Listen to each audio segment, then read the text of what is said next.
How would you react if your mentor and father figure was betrayed and murdered by his own son?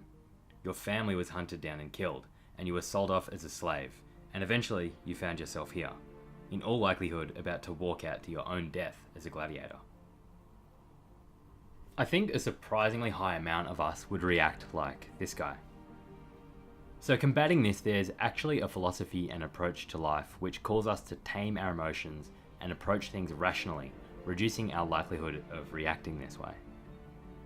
The philosophy has even been the basis for cognitive psychotherapy methods for treating depression and anxiety. In this video, we're going to go back to the ancient Greek origins of Stoicism and look at its philosophical and ethical foundations. And of course, there will be spoilers for the movie Gladiator. A primary task of ethics in Stoicism was to define good, and for this they required that whatever the good was, it had to benefit whoever held it at all times and under every possible scenario. So a lot of day-to-day benefits like wealth or power failed to meet this criteria, and you see this in the film. So let's take a look at Maximus.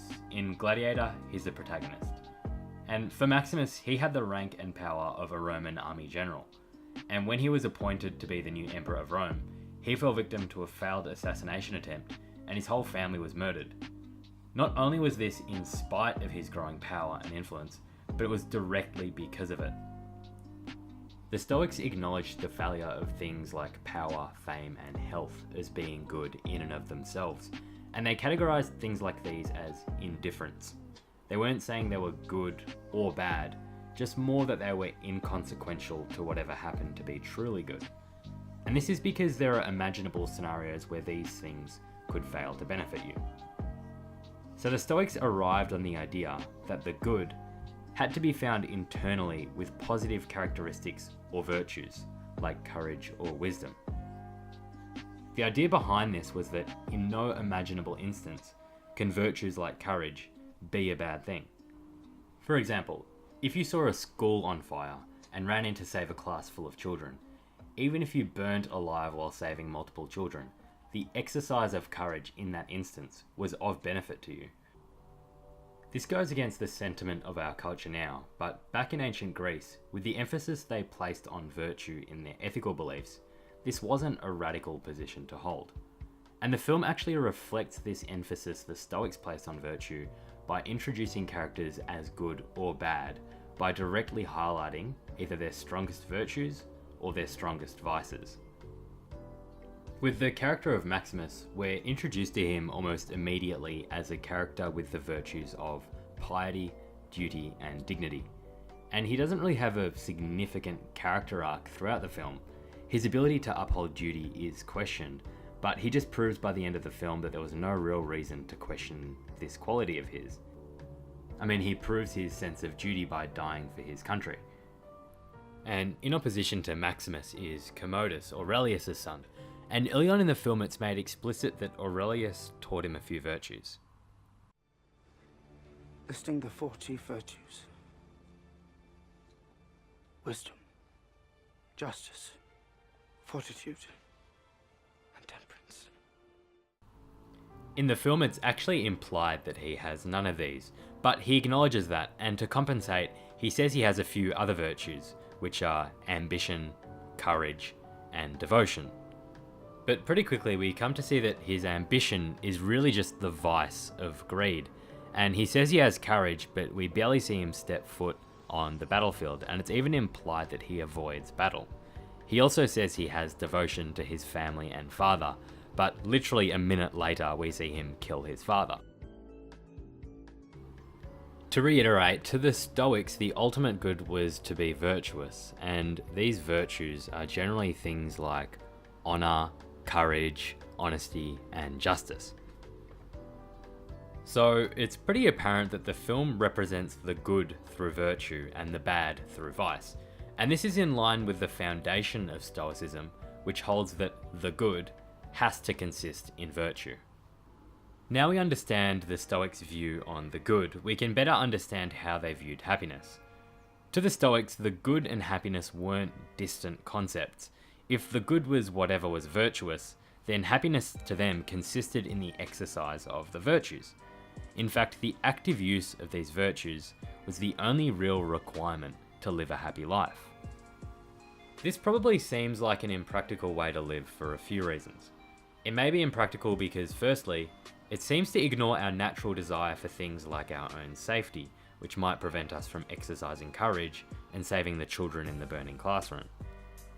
If all that was required for happiness was the exercise of virtues, it would also seem to miss out on a lot of what it means to be human, which would include acknowledging our natural desires for things like power, wealth, and health. Secondly, virtue as the only requirement for happiness may seem impractical because, as an ethical system, if this is all that Stoicism has to offer, it would only be telling you how to do things and not what to do. When you're faced with a choice that impacts your happiness, like choosing a career path, to only say that the choice should be made virtuously would offer no real guidance on what to actually choose. To address the problem posed by only attributing happiness to the exercise of virtue, Stoic formulations of happiness tended to all look something like this. To explain how they got here, it's important to go into how they understood our more human desires and natural impulses. They thought that impulses were within all living things, and these impulses were like our desire to eat or possess wealth. So the Stoics thought that all of these impulses could be explained as the attraction of the soul to an object. They believed that the soul was attracted to an object either because the object was naturally suitable to the soul or it aided in its survival. Now, the reason they believed this about our impulses is because they also believed that our impulses were an extension of the divine rationality of God. So our impulses were not only natural, but an extension of divinity. On top of this, the Stoic conception of God was nothing like how we conceive of God today, where we think of God as some sort of an individual entity. The conception of God in their time was that God must be some sort of omnipresence that was entirely rational. Considering all of this, our impulses could be viewed as an extension of a rational God that were telling us that we want something, either because it's suitable for our soul or it aids in our soul's survival. So when the Stoics said that happiness consisted in living in agreement with nature, an important part of this was their consideration of our natural impulses, which they thought could give us a practical guide on what exactly to do in our pursuit of happiness. To them, the principle of living in agreement with nature provided a foundation for objectively ordering our options. Putting virtues aside, in a vacuum we can say eating food is better than starving, or being wealthy is better than being poor, and the foundation of this for the Stoics was that our impulses would have us choose wealth over poverty, or eating a meal over starvation. Having covered the Stoic conceptions of the good, happiness, and nature and the impulses, let's just quickly put all of those ideas aside for now. Here's a really tough question. Imagine you've just fought and beaten the only undefeated gladiator champion in Roman history, who now lies down in front of you, and the emperor is telling you to kill him, while the crowd also chants for you to kill him. What do you think a Stoic should do?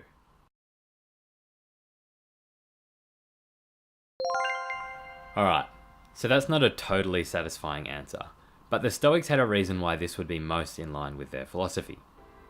So when you go out and make decisions in life, they thought you should, number one, consider what is in agreement with nature, and two, apply rationality to this. Their belief was that if you do these two things, you will by default be virtuous. So let's break it down.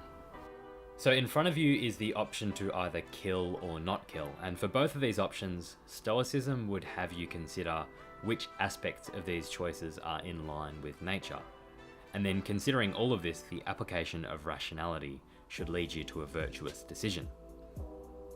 So under the choice of not killing, probably the thing that's in agreement with nature that would push you toward this would be the desire to exercise mercy. And if you did want to kill this person, it would be in line with nature if you had the desire to exercise duty and also live, given the fact that the emperor is giving you the order to kill this person. Now, let's look at how these impulses line up with rationality. So, if you chose to not kill the other gladiator because you wanted to exercise mercy, and you believed that it would also be unlikely that you're put to death for defying the emperor, then this should allow you to fulfill your existing duty to Rome, so that would be a rational and virtuous decision to make. Simultaneous to this though, if you prioritized your impulse to exercise duty and thought that the risk of being put to death for disobeying the emperor posed too much of a threat to your ability to stay alive and replace the emperor, then it would also be a rational and virtuous decision to make to kill the other gladiator. So it is conceivable that Stoicism could have you choose either option and endorse whatever you choose as a rational and virtuous choice, as long as you use reason to arrive at your decision on how to act. But for both of these options, there would be instances where it would be irrational and therefore not virtuous to choose them. For example, if by your own assessment you could probably get away with sparing the gladiator's life without being executed, but you still chose to kill the gladiator out of an irrational fear or by simply being egged on by the crowd, this would be irrational and therefore not virtuous. To put everything together, if we're able to rationally choose whatever is in agreement with our nature, we're being virtuous. And if we repeatedly undergo this process of virtuous decision making over the long run, we will live a happy life. And I think that's one of the most fundamental arguments that underlies the ethics of Stoicism. Okay, so if the most important thing to the Stoics is virtue, and the way to achieve it is to rationally prioritize and select our objectives, then it's understandable that they saw emotions as a threat to that rational process. This isn't to say that they were against the feeling of emotions, but they were against the effect that they had on our rationality. The Stoics held that the experience of emotions was an important and positive part of our existence, but in certain situations became a threat to our rational capacity, and this required us to detach from them. As the perfect embodiment of this, look at how Maximus conducts himself. They tell me your son squealed like a girl, and your wife moaned like a whore when they ravaged her. Again and again. The time for honoring yourself will soon be at an end. And this is what modern Stoicism focuses on, and probably how most of us are familiar with it, as the psychological discipline that helps us detach from emotions where appropriate. Some takeaways from this video would be that the good for the Stoics was virtue, and happiness was achieved through virtuous action. And virtuous action is the process of rationally selecting objectives that allow you to live in agreement with nature and your impulses. And lastly, that the influence of emotions on our rational decision making posed a threat to all of this. I've found that modern Stoic literature primarily focuses on how to detach from emotions and act rationally, but I hope this video has helped understand the philosophical foundations of Stoicism. I think a large part of how useful Stoicism can be is looking at it as a psychological discipline that helps us deal with negative emotions and take action in either business or our day-to-day lives.